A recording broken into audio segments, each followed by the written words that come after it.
At 7:14 on a Tuesday morning, I opened our banking app and thought it was broken. I refreshed the screen. Then I refreshed it again. Our savings account showed $12.43 the night before. It had contained $47,216. That money wasn't for a vacation. It wasn't extra money. It was 5 years of our lives. 5 years of skipped dinners out, old phones instead of new ones, cheap furniture, overtime shifts. Every Christmas, my husband Daniel and I gave each other small gifts because we had one goal, a house. We were finally 3 weeks away from making the down payment, and now everything was gone. I screamed Daniel's name. He ran into the kitchen thinking someone was hurt. I showed him my phone. His face went completely white. "Where's the money?" "I don't know." "Daniel, where is our money?" He grabbed his phone, then his laptop. Nothing made sense. There was no warning, no fraud alert, no suspicious login, just one transfer, $47,200, made at 2:38 that morning. Daniel immediately called the bank. I sat beside him shaking. The woman on the phone asked several security questions. Then she said something strange. The transfer was authorized by an approved account user. Daniel frowned. There are only two approved users, me and my wife. There was a pause. Then the woman said, "Actually, sir, there are three." I looked at Daniel. He stopped breathing. "Who is the third?" Another pause. Then she said the name, Margaret Hayes, Daniel's mother. I genuinely thought I'd heard her wrong. "Your mother has access to our bank account?" Daniel stared at the floor. He didn't answer. And suddenly, I wasn't scared anymore. I was furious. Years earlier, before Daniel and I were married, his mother had helped him manage his finances. When his father became sick, Daniel traveled constantly between hospitals and work. So he added Margaret as an authorized user in case bills needed to be paid while he was away. After we got married, he forgot she was still there. So did Margaret, or at least that's what we believed. Daniel called her. She answered on the third ring. He didn't even say hello. "Mom, did you transfer money from our savings account?" Silence.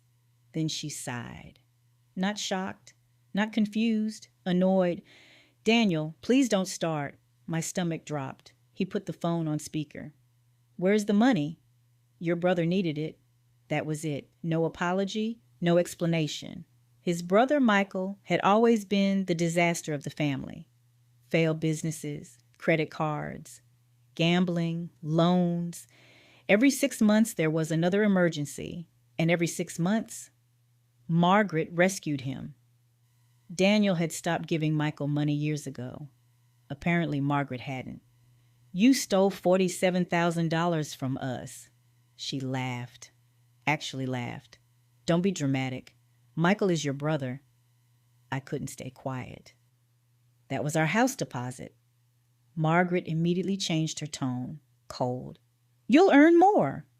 I felt something inside me break. 5 years. She reduced 5 years of our lives to 3 words. "You'll earn more." Daniel demanded that she transfer everything back. That's when she told us the truth. She couldn't. The money was already gone. Michael owed money to several lenders.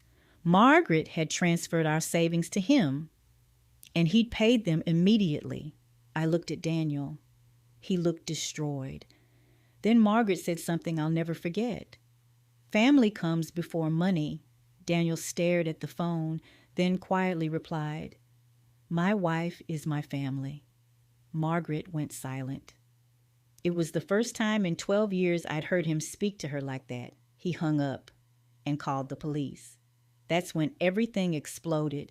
Margaret called every relative we had. She told them Daniel was trying to have his own mother arrested. She conveniently left out the part where she'd taken $47,200. His aunt called us selfish. His cousin said Michael could have been homeless. His grandmother begged Daniel to drop it. Then Michael called. He wasn't sorry either. You guys don't even have kids. Why do you need a house right now?